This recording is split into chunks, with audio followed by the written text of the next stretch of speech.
Yes, people, yes, people, yes, people. It's the We Talk Football podcast. It's not an episode. It's just a short form video. We're going to start doing more of these to put them on YouTube just so you guys can see our ugly mugs more. I want to talk about VAR because if you're not like me and you're not fuming at Mike Dean and Lee Mason, then you're not a real football fan. You're just not. Anyone who saw that game last night, Thomas Souček has been robbed. And Mitrovic, there's a reason you're not respected in the league, bruv. Just, you should have stayed on the floor, but no, you flipped it. You flip-flopped, bruv. You were on the floor, claiming that you've been shot, and then you get up and try and beg it with Lee Mason and the fucking Mike Dean. Like, you're a joke, bruv. You're a joke. And Mike Dean, you're a bigger joke. All right. So that's how we open. That's how we open episodes now. There's a lot to unpack there. Obviously, Jamie, as you can tell, is a little bit emotional after West Ham dropped points against Fulham. I think what we scored prediction like 2-0 for that game was probably one of the most boring games I've ever seen. But let's start off with the only place to start, and the Souček sending off in the last minute of the game that didn't really actually affect the game at all. I do agree with you that it was a harsh red card. I've seen worse decisions this season though, you know? The thing is, right, let's address the game first of all. So, West Ham didn't do enough to win the game.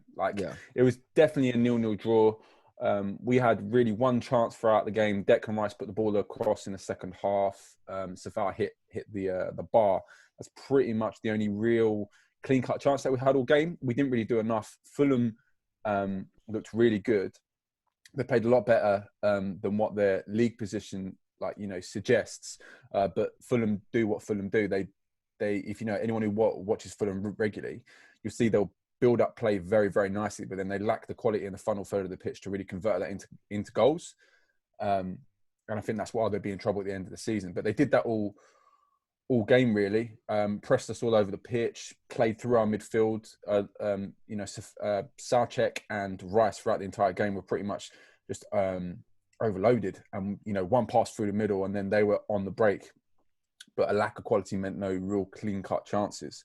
But yeah, talking about the referee decision, it's just farcical, with my, it's hard to be not biased, obviously, but looking at this from a football perspective, I don't see how you can be a football fan and look at that and think our game is benefiting as a result of that. For me, as a West Ham fan now, we now go into an important game for us on Tuesday in the Cup, potentially without him in our squad. I mean, it could get overturned, but regardless, currently he won't be he won't be able to play against United. And if we win that game, we're going to the quarterfinal of the FA Cup. That's big for West Ham, And because of decisions like that, it just makes you lose love of the game. Okay, but let me throw this back at you. So say there was no VAR, because I think your main argument here is with VAR. Say there was no VAR, and Mike Dean gave that decision without technology assisting him to make that decision. What would your argument be then? What would be done differently here? Because Mike Dean's looked at that again and thought it was a red card. So I don't think that's an issue of technology. I think that's an issue of the refereeing. So I don't have a problem with VAR. Generally, I think VAR is there. I think the problem right now is human error. Everyone looking at that decision, me and you, we're not obviously qualified officials, but every pundit in the league, every ex-footballer, just go look on social media or go look anywhere after the game and see the response to that decision. There's two people that thought that was a sending off, and that's Mike Dean and Lee Mason. Yeah. But do you see what I'm saying? No one else thinks that's a sending off. So that's what I'm saying. I don't think VAR is the problem. VAR is not the problem, but it's human error. But these human errors were there. What's making you lose love of the game? Because the refereeing errors have been there since referees have been about. Do you know what I mean? There's always been human error in the game. Some of the biggest games that we've watched in our history have been as a result of human error. Do you know what I mean? Or the final result has been as a result of human error. So what would you do to eradicate that? Well, first thing, I'd kick Mike Dean out the Premier League because, bro, this ain't the first time he's done it. Let's be honest. I don't want to talk about Mike Dean because what does Mike Dean want more than anything? He wants attention, and we're drawing attention to that bald prick. You see what I'm saying? Yeah, you're very emotional right now, mate. Brother, I'm sorry. I just think look.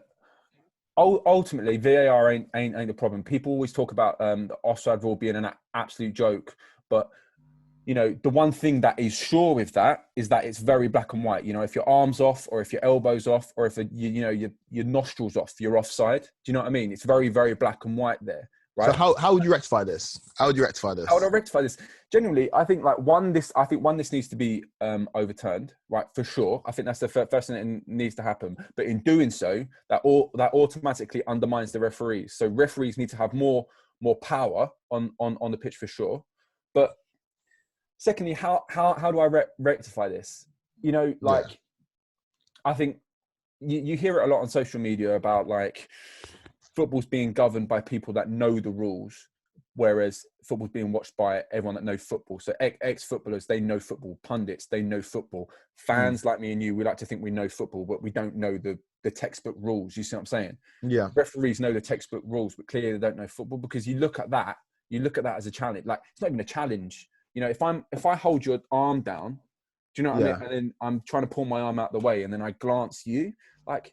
So you're saying the solution is to get more football people involved in the government of the game? Yeah. Sorry, I was just about to get that. So I think really, like, these decisions need to be kind of formed like by committee. You know, like, you need to have more than just referee officials involved. Like, look at like, you know, it's going a bit deep with it, but look at the amount of like ex-footballers without work right now. Like the levels of like bankruptcy and things like that in footballers when they come out of the game is so huge. Like, create more avenues of opportunity for ex-players to get involved in these committees. I don't think ex-players want to go down that route. I think an ex-player, if you're an ex-player who's got a name or an ex-player that people know about, you'd much rather go and sit on Sky Sports or sit on BT Sport and talk about the game for about an hour, 2 hours and get paid for that, as opposed to putting yourself out there in a position where you're obviously inevitably going to get criticised. I feel like, I know that that's true. I know you say it's not because of VAR, because of like what's going on right now, but like, I feel like everyone's saying they're losing love for the game is as a result of VAR, but I don't see this. This is human error. These are humans looking at it. If they didn't have the technology, the decisions would be even worse. You know what I mean? I don't know how you rectify it, and I think that just comes down to the fact that in its inherent nature, football exists in the grey area. So me and you could watch something 10 or 15 times. Not the Souček one, but in a different incident. Like, we could watch something 15 times and you could have a completely different opinion to myself just because we see it differently. And where football exists in that grey area, I don't think you're going to have a unilateral agreement on all decisions. I just think human error exists in football. So with technology being brought in, I feel like you said before, it's a human looking at that. So it's still down to interpretation. You might have different angles, you might have different views, you might be able to watch it 20 times, but still a human have to interpret whether they think it's a foul or not. Look at the David Luiz decision. Like, look at the Bednarek decision. Like, half the people that are like at work were saying that the David Luiz one, he clipped him, that's a foul. And the half the people saying he didn't even touch him. And I mean, you can look at that 100 different times. I don't know how you can rectify it when football has such a grey area. There's not defined rules. Brother, fine. Yeah, football exists in the grey area, but this isn't a grey area. No one looks at that Souček decision and thinks it's a foul. It's just Lee Mason and Mike Dean. No, like, even Fulham fans aren't going to look at that and go, that's an act of aggression. That's a foul. Like, the only reason that has turned into even going to VAR is because Mitrovic has made a meal of it and gone on the floor. If Mitrovic doesn't react to that, then it doesn't go to VAR, right? Mm-hmm. But no one else in the world looks at that and thinks it's a foul, mate. My point is, I don't want to hold like referees accountable for everything, because ultimately referees are being thrown to the dogs right now, and their authority is being undermined. You know, you talk about the David Luiz sending off. You talk about the Bednarek sending off. They were both laughable. The Bednarek one got, Bednarek, I should say, that got overturned straight away, and the David Luiz one didn't. You know, so where's the sense in that, first of all? But then now, if they go overrule this Souček one, what does that say for referees? You know, like, it's just say, oh yeah, you've made the decision, we're going to overrule this now, after you've taken 3 minutes off a game to send him off, you know? So I wouldn't be surprised if it didn't get overturned. But in doing so, that decision, it's a poor decision. Ultimately, it is a poor decision, right? Yeah. And when you go to work, you talk about people at work. When I go to work, right? If I go to work and I make consistently poor decisions, I'm penalised for that. I go on disciplinaries. I go on, you know, any sort of action plan. You can't just be bad at your job consistently and then expect to get away with it scot-free. But Mike Dean makes these decisions time and time and time again. Look at pundits. Look at, like, they all say it, like, Mike Dean makes the game about himself. You see the way he struts over to the screen and then struts back over. He makes the game about himself. Like, when does it get to a point when this is too much? Because this is a bad decision, Kwaku. It's a bad decision. I do. Again, I have very little sympathy for any, because like the reason why it's become so pertinent to you is because it happened to West Ham. Do you know what I mean? Mike Dean's been making decisions the whole, like he's making it for the last 3, 4, 5 years, but we've never talked about it. We've never brought it up. But because when it happens to you, like if you listen to every like fan channel in the world, everybody you think that every team has VAR go against them, or every team has bad decisions go against them. That's football, isn't it? That's football. Brother, there's a difference though. There's a difference. I know. What you think the Souček's decision is the most egregious decision? Bro, I think you can't look at that. I know you're playing devil's advocate, right? I know you're playing devil's advocate right now, but as a football fan, you can't look at that challenge or that VAR incident and just think you just look at that and go, where's the game going? Even if that happens to Chelsea, even if that happens to Fulham, Burnley, Brighton, Southampton, like whatever player, whatever team in any other player, if a player is raising his arm and he accidentally catches someone, that's not a sending off. Okay, so I fully understand that, but then you open a can of worms. So the referee gave decision for David Luiz. Do we penalise him and relegate him to the Championship? The referee made a decision for Bednar. Like, do you know what I mean? There's so many. He's not going to get penalised. He's not going to get penalised. And like me saying that is probably speaking from emotion. But the point is, let's assess the facts, right? Yeah. Okay. There's been countless bad decisions in the Premier League this year, right? Okay. And relegating referees and undermining referees at every opportunity isn't going to help that, right? The only way we were going to help that is by forming some sort of committee in the game so that you can have more than one opinion as opposed to just these polarized referee official opinions, right? But again, as a football fan, right? I'll take my West Ham hat off this, right? If Mason Mount went into a game and did that, right? I'd look at that and go, all right, yeah, I probably wouldn't think about it as much because I'm not a Chelsea fan. Yeah. But I'd still look at that and go, that's a joke, bruv. I'd still come on a podcast and then the next episode and say, how's that sending off? I did it. Look at Jordan Pickford, how emotional I was when Jordan Pickford injured VVD and didn't get sent off. Like a bad challenge. That's a bad challenge, warranted a red card, didn't even get sent off. Yeah, you know what I mean? Like, bro, I'm sorry, man. I understand it, but the history of football is littered with bad decisions. Chelsea win the league title 09-10. We go to Old Trafford and beat Manchester United. Drogba was about a yard offside. He scores a goal. We were going on to win the league 2 games later. We would not have won the league without bad decisions. Happen, and they've always happened throughout football. That's just the nature of the game. So I don't understand how. But the game's changed. The game has changed now. So how do we rectify that? Well, this is what I'm saying. Like, I don't know, maybe someone in the comments or, some pundit can come out with a legitimate, solution. But I just think genuinely, you can't, you just can't, like you can't accept that as a decision and think, oh, that's football now. This happens. This is parcel of the game. In 2009, whenever you said when Drogba was a yard offside, bro, that was football. The game's moved on since then. There's now video analysis replays every 5 minutes in a football game to stop things like that happening. But in doing so, like you have these farcical things that happen, like. Yeah, but that whole thing was like that whole thing was a referee looking at that screen. I understand what you're saying. Get football people, but Mike Dean is a football person. He's been refereeing the Premier League for 7, 8. Well, he's not a football person. Mike Dean is a Mike Dean person, bro. He's forgotten more about football than we will ever know. The amount of football games that he's watched firsthand as a result of his personal experience. Do you know what I mean? Like, you can say that you disagree with his opinion, you can say you don't like him as a person, but Mike Dean knows football. Otherwise, he wouldn't be a Premier League referee.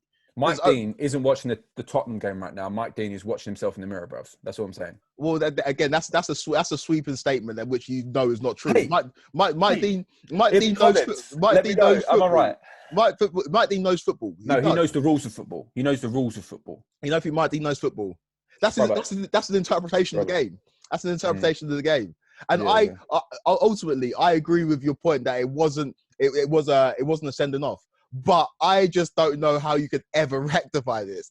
Human error, bro. It's human error. You're never going to get it right. People want to point to basketball. Look at how technology is implemented in basketball. It's the same goddamn thing. Like, do you know what it's on? Do you know what it's on? And people don't want to talk about it. It's on the players, man.